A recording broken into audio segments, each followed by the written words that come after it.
महाराज, पिछले वर्ष हमारे राज्य में ठंड के कहर से निर्धन परिवारों ने अत्यंत कठिनाइयां उठाई थी। ठंड की वजह से कई परिवारों ने अपनों को ठिठुर ठिठुर कर मरते हुए देखा था महाराज, क्योंकि उनके पास सर्दी से स्वयं को बचाने के लिए पक्के घर नहीं थे और न ही गर्म कपड़े और बिस्तर इत्यादि थे। घर का तापमान ऊष्म रखने के लिए कोयले या लकड़ियों की व्यवस्था भी नहीं थी महाराज। ये तो अत्यंत दुख की बात है मंत्री जी। मंत्री जी, इस वर्ष किसी निर्धन परिवार को सर्दी की वजह से ऐसी परेशानी नहीं होनी चाहिए और न ही सर्दी के कहर की वजह से किसी निर्धन की मृत्यु होनी चाहिए। हमारी तरफ से सभी निर्धन परिवारों को सहायता स्वरूप गर्म कपड़े और बिस्तर इत्यादि दिए जाएं। जिनके घरों की हालत ठीक नहीं है उनके घरों की भी मरम्मत राजकोष से करवाई जाए।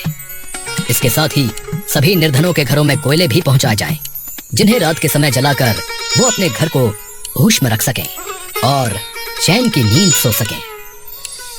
ये उद्देश्य अति उत्तम है महाराज, परंतु बिना जांच किए खुले में ये मुनादी करवाती गई तो हो सकता है कि जिन लोगों के पास ये सब कुछ पहले से हो वो भी इसका अनुचित लाभ लेने के लिए झूठ का सहारा ले महाराज, और असली निर्धन परिवारों तक हम सहायता ना पहुंचा पाए।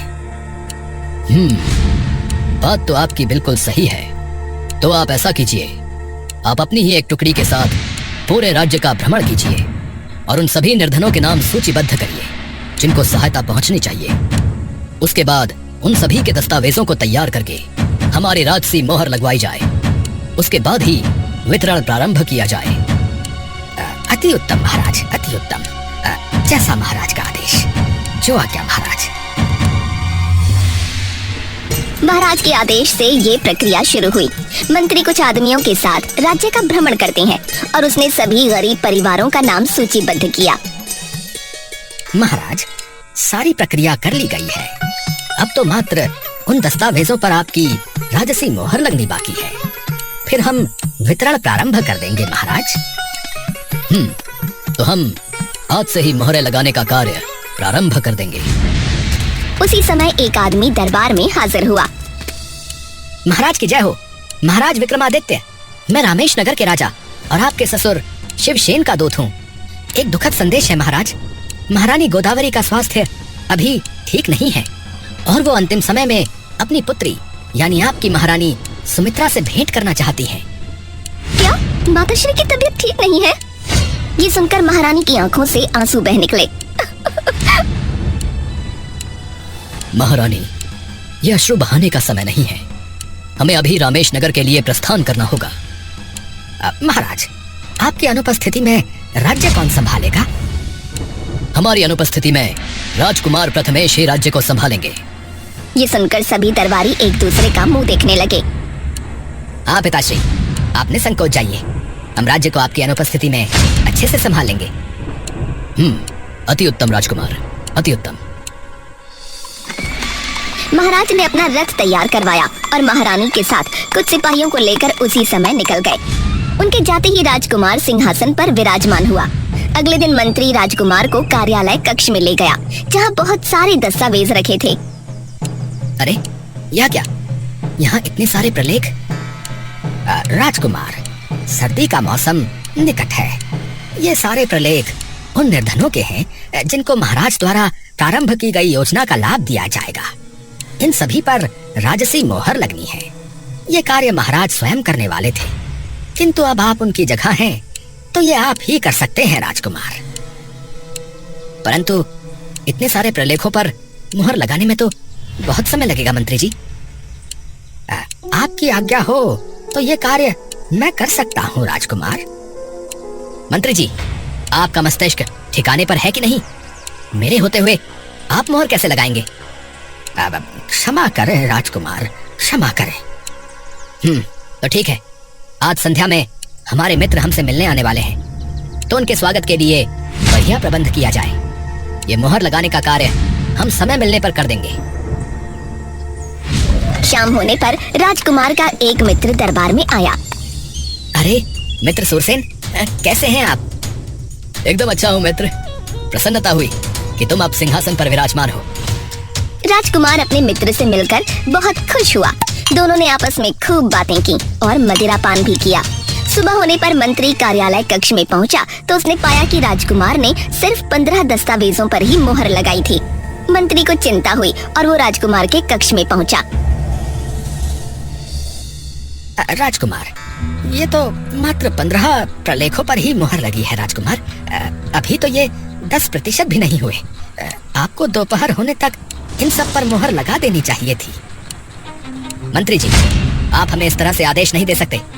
अभी जितना कार्य हमने किया है उन प्रलेखों का कार्य प्रारंभ करो। बाकी कार्य हम अपने मित्र के जाने के बाद पूरा करेंगे। मंत्री ने राजकुमार के आदेश का पालन किया। अगले दिन राजकुमार का एक और मित्र वहां आया और अब राजकुमार पहले से भी ज्यादा लापरवाह हो गया। मित्रों के साथ मदिरा पान करने और शतरंज खेलने में समय गुजारने लगा। राज्य का कोई भी कार्य ठीक से नहीं होता। इसी तरह एक माह निकल गया।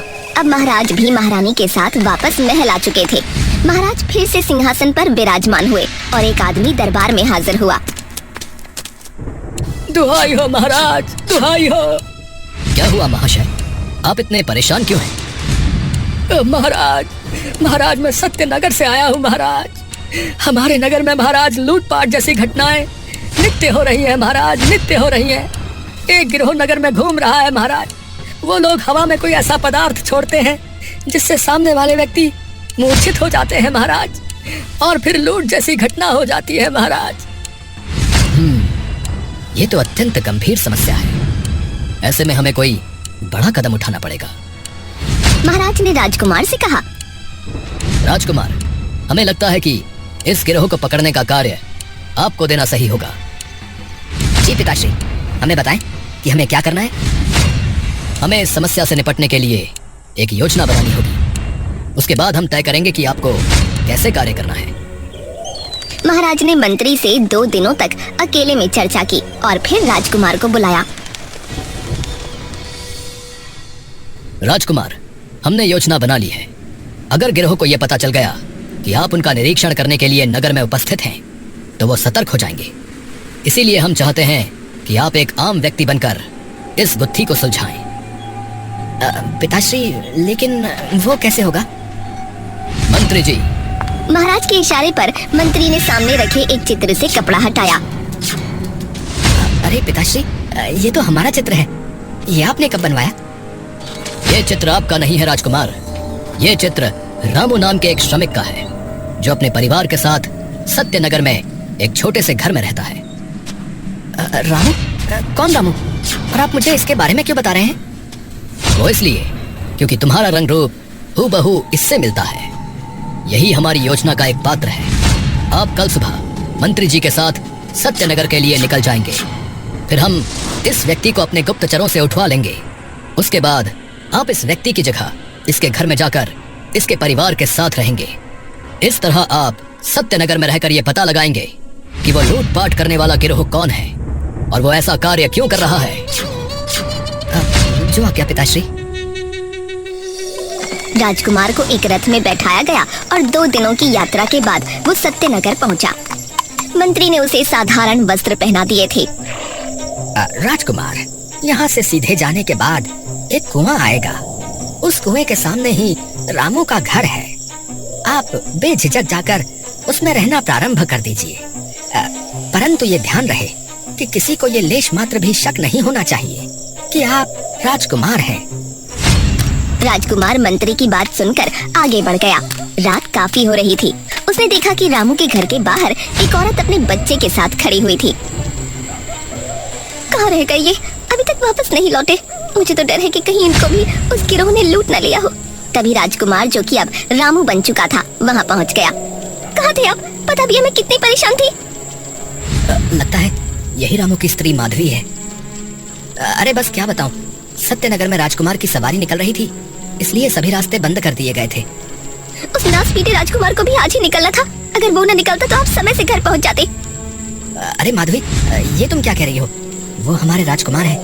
हमें उनके बारे में ऐसे नहीं बोलना चाहिए। जो काफी छोटा सा घर था। छत भी काफी जर्जर नजर आ रही थी। खिड़की पर न कोई दरवाजा था न पर्दा, और जमीन पर बस एक चटाई बिछी थी। आप हाथ मुंह धो लीजिए, मैं खाना लगाती हूँ। राजकुमार ने देखा कि कोने में नाली के पास ही एक नल लगा है।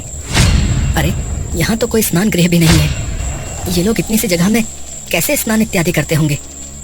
राजकुमार हाथ पैर धोकर कमरे में वापस पहुंचा।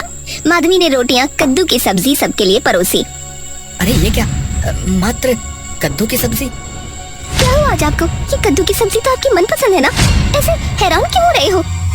अरे अरे, ये मैंने क्या बोल दिया? अरे अरे कुछ नहीं, मैं तो मात्र हास्य कर रहा था। ये कहकर राजकुमार ने खाना शुरू कर दिया। ये सब्जी तो ठंडी हो रही है, अभी गर्म नहीं है क्या?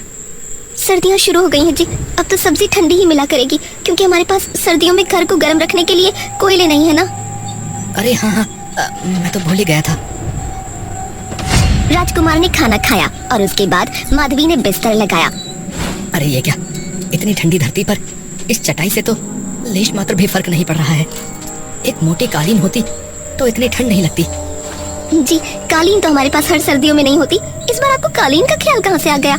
चलिए ओढ़ने के लिए रजाई निकाल लेते हैं, नहीं तो आज हमारे शरीर की बर्फ जम जाएगी। हाँ हाँ, चलो चलो, रजाई निकाल लेते हैं। राजकुमार माधवी के साथ एक छोटे कमरे में गया तो वहाँ रखे संदूक के कोने पर जंग लगा हुआ था। ये संदूक के कोने पर जंग कैसे लगा है? अरे आपको तो पता ही है ना, बरसात में कितनी छत टपक रही थी हमारी। तेज बारिश में बरसात का पानी सीधा इस कोने पर ही गिरता था, इसी वजह से संदूक का ये कोना गल गया। ये सुनकर राजकुमार चुप हो गया। उसने संदूक खोलकर रजाई निकाली तो रजाई का कोना भीगा हुआ था। अरे अरे, ये तो हमारी रजाई भी खराब हो गई। क्या ये रजाई अब प्रयोग में नहीं आ पाएगी? पता नहीं जी, अब तो इसको धूप में सुखाने के बाद ही पता चलेगा। अगर रजाई सूख गई तो काम में आ जाएगी, लेकिन अगर कोना ही गल गया होगा तो हमें परेशानी हो जाएगी। राजकुमार उसकी ये बात सुनकर परेशान हो गया। चलिए आज तो चादर ओढ़कर ही काम चलाना पड़ेगा। राजकुमार माधवी के साथ कमरे में पहुंचा। वो चटाई पर लेटा था और दूसरी तरफ माधवी थी। बीच में उसका बेटा चिंकू सो रहा था। अरे माधवी, इस चादर से तो कुछ भी फर्क नहीं पड़ रहा है। ऊपर से खिड़की से भी हवा अंदर आ रही है और नीचे धरती भी इस पतली सी चटाई की वजह से बर्फ जैसी महसूस हो रही है। हम ऐसे में कैसे सो पाएंगे? अरे आप तो हर बार मुझे हिम्मत देते हैं सर्दी से लड़ने की, इस बार आप कैसे हिम्मत हार रहे हैं? अरे अरे, इसको अब कैसे बताऊं कि इसके बराबर में राजकुमार लेटा है, रामू नहीं। मुझे तो लगता है कि मैं सुबह तक जीवित भी नहीं बचूंगा, इतनी सर्दी है। माधवी और चिंकू तो सो चुके थे, लेकिन राजकुमार को नींद नहीं आ रही थी। वो चिंकू से लिपट गया था, लेकिन अभी भी ठंड में बुरी तरह से ठिठुर रहा था। उस गिरोह का पता लगाने का कार्य कल से प्रारंभ करना है, लेकिन इतनी ठंड में तो मुझे निद्रा भी नहीं आ रही है। जैसे तैसे रात गुजर गई। सुबह होने पर माधवी राजकुमार से बोली, ए जी सुनते हो? राजकुमार हड़बड़ाहट में नींद से जागा। हाँ, बोलो बोलो, क्या हुआ? अरे घबराइए नहीं, मैं कह रही थी कि छत पर रजाई सूखने के लिए डाल देते हैं, दोपहर में धूप अच्छे से लगेगी तो सूख जाएगी। राजकुमार ने रजाई उठाई और माधवी के साथ छत पर गया। उसने देखा कि छत पर एक तरफ पानी भरा हुआ है। अरे अरे, ये क्या, छत तो स्वयं सूखी नहीं है, यहाँ रजाई कैसे सूखेगी? हाँ जी, इसकी मरम्मत हो जाती तो पानी इस तरह जमा नहीं होता। खैर अब इस पानी को सूख देती हूँ। माधवी ने झाड़ू उठाई और फिर पानी को सूतने लगी। उसके बाद उन्होंने रजाई सूखने के लिए छत पर फैला दी। चलिए मैं नाश्ता बना लेती हूँ, आप इतने नहा लीजिए। हाँ, मैं इतने में स्नान कर लेता हूँ। राजकुमार नहाना चाहता था। आंगन में एक नल, एक बाल्टी और डब्बा था। राजकुमार ने पानी को हाथ पर डालकर महसूस किया। अरे अरे, इतना ठंडा पानी, इसी से स्नान करना पड़ेगा क्या? राजकुमार ने अपने बदन पर पानी डाला तो उसकी घिघी बन गई। वो नहाकर जैसे तैसे कमरे में पहुंचा और चूल्हे के सामने बैठ गया। अरे क्या हुआ आपको? अरे माधवी, पानी तो बर्फ से भी ठंडा निकल रहा था। हाँ तो क्या हुआ, हम तो रोजाना ठंडे पानी में ही नहाते हैं। आप कोई राजकुमार थोड़े ही हो जो आपको गर्म पानी वाला स्नान गृह मिलेगा। ये सुनकर राजकुमार भी हंसने लगा।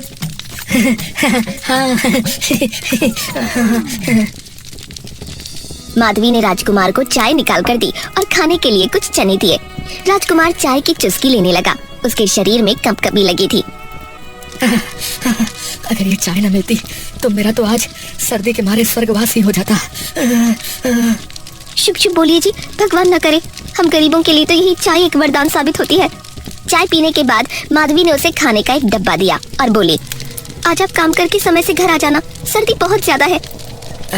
हाँ माधवी, मैं प्रयास करूंगा। मंत्री जी ने कहा था कि मुझे यहाँ एक व्यक्ति मिलेगा जो मुझे आगे की योजना के बारे में बताएगा।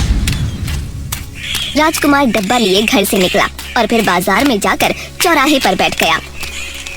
राजकुमार वहाँ बैठा उस आदमी के आने का इंतजार करने लगा, लेकिन दोपहर होने तक भी उससे वहाँ मिलने कोई नहीं आया। अरे बाप रे, अभी तक भी कोई नहीं आया। बहुत भूख भी लगी है, अब पहले भोजन ही ग्रहण कर लेता हूँ। हाँ। राजकुमार ने खाना खाने के लिए डब्बा खोला। उसके अंदर कुछ हरी मिर्च, 2 प्याज, 1 गुड़ की डली और 4 रोटियां रखी थीं। हे भगवान, ये भी कोई खाना है? राजकुमार को बहुत भूख लगी थी, लेकिन गुड़ और प्याज से रोटी कैसे खाए, उसको ये समझ नहीं आ रहा था। बेटा, बेटा एक रोटी दे दो बेटा, बहुत भूख लगी है, 2 दिन से कुछ नहीं खाया बेटा। हाँ, क्यों नहीं बाबा, आइए बैठिए। राजकुमार ने उसे बैठाया और डब्बा उसके सामने रख दिया।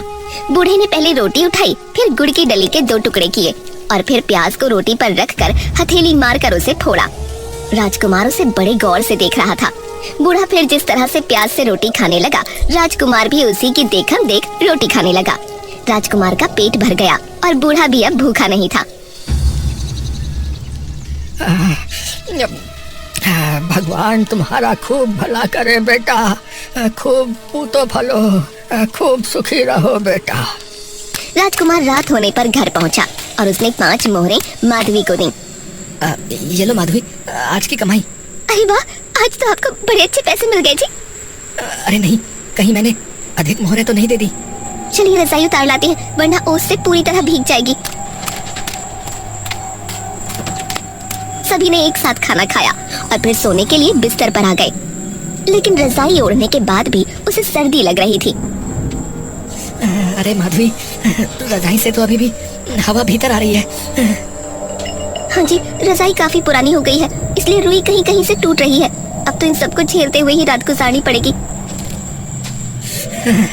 ये लोग कितने हिम्मत वाले हैं, मात्र 2 दिनों में मेरा क्या हाल हो गया।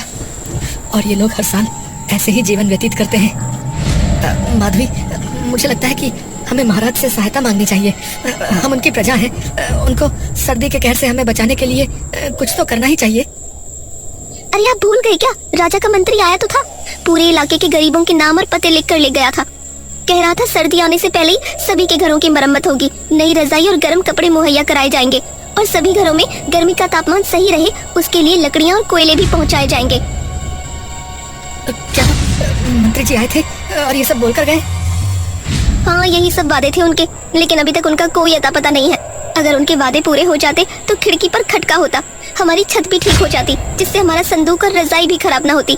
नहाने के बाद हमारे पास कोयले होते जिससे हम शरीर को ताप सकते और सर्दी के कहर से हम सब अपना बचाव आसानी से कर पाते। लेकिन वो मुआ मंत्री बस हम सबके बारे में पूछताछ करके चला गया। राजकुमार अब गहरी सोच में डूब गया। उस बूढ़े की शक्ल भी बार बार उसकी आंखों में घूम रही थी। अगली सुबह वो चौराहे पर न जाकर सीधा राजमहल पहुंच गया। अरे राजकुमार, आप अचानक यहाँ कैसे? क्या उस लुटेरे गिरोह का कुछ पता चला? पिताश्री प्रणाम। जो लुटेरे लोगों को इस समय लूट रहे हैं ना, अभी उनको पकड़ने से अधिक आवश्यक है कि राज्य में जो निर्धन लोग सर्दी का कहर झेल रहे हैं उनकी सहायता की जाए।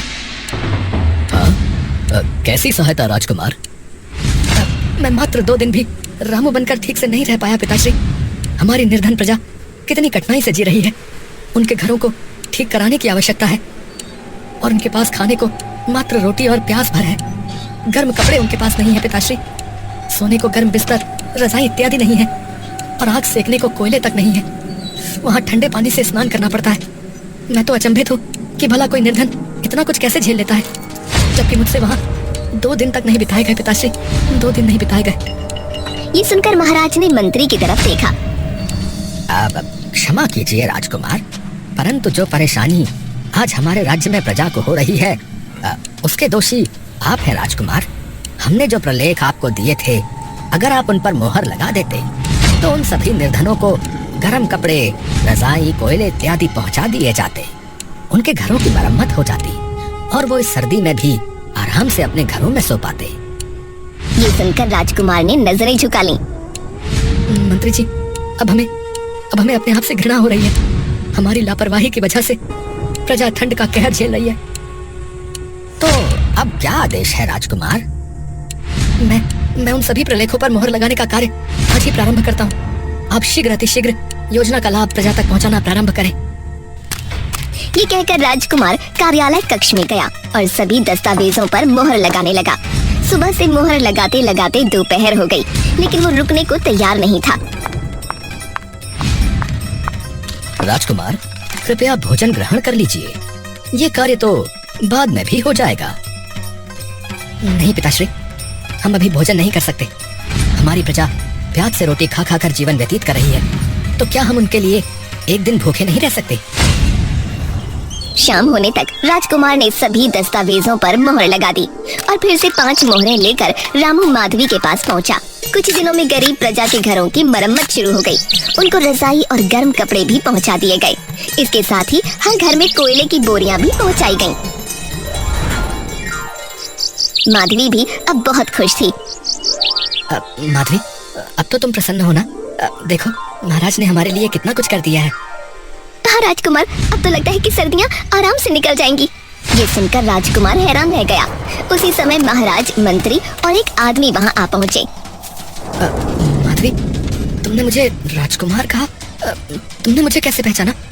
और पिताश्री, आप अचानक यहाँ कैसे पहुँचे? राजकुमार, सत्य यह है कि असल में राजू नाम का कोई श्रमिक है ही नहीं, और माधवी इस किशन नाम के किसान की पत्नी है। उसने हमारे कहने पर ही आपको अपना पति समझने का नाटक किया था।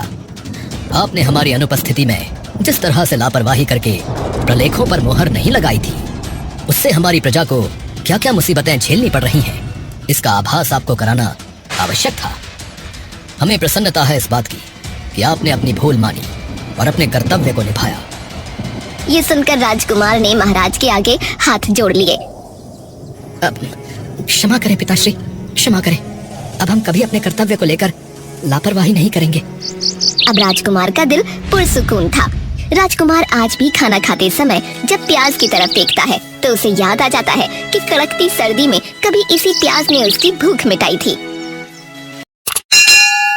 तो दोस्तों, कहानी कैसी लगी कमेंट बॉक्स में जरूर बताइए। चैनल को जरूर सब्सक्राइब कीजिए।